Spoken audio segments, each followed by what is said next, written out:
Rekod grade A punya 2.4 2014. Saya nak kasih 30,800 aja. Macam Myvi punya harga. Kita tengok cat dia. Review sikit. Cat dia masih kemas lagi. Ini one owner nanti saya tunjuk dia cat dalam punya mileage original punya mileage Tayar dia 18 inci Depan 2 biji tayar baru, saya sudah tukar, saya sudah banjir. Belakang masih ada 70% lagi bunga. Kita pergi tengok dia ekor punya boot saya tunjuk you orang tempat original dia, tak ada sentuh punya.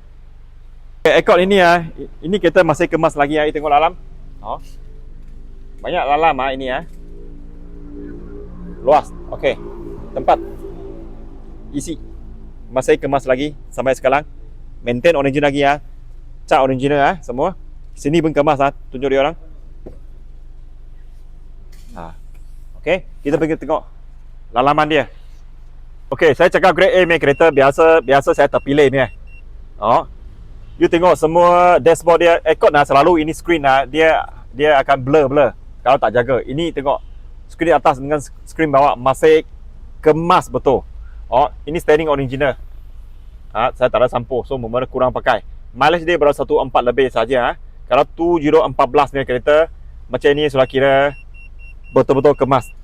Ini dia pakai NEMA auto automaticnya gearbox, dia bukan CVT so tak ada CVT punya problem. CVT kalau tukar gear dia ada gap, ada slip, ada lambat sikit.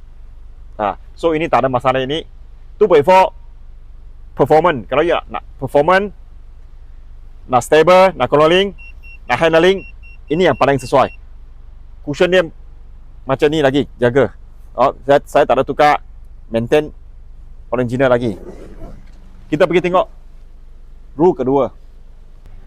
Ekor kalau 2.4 dia dua-dua ini power seat electronic seat Kalau 2.4 baru ada dua-dua electronic seat. Dengan dia ada ini ini biasa Mercedes BM baru ada punya.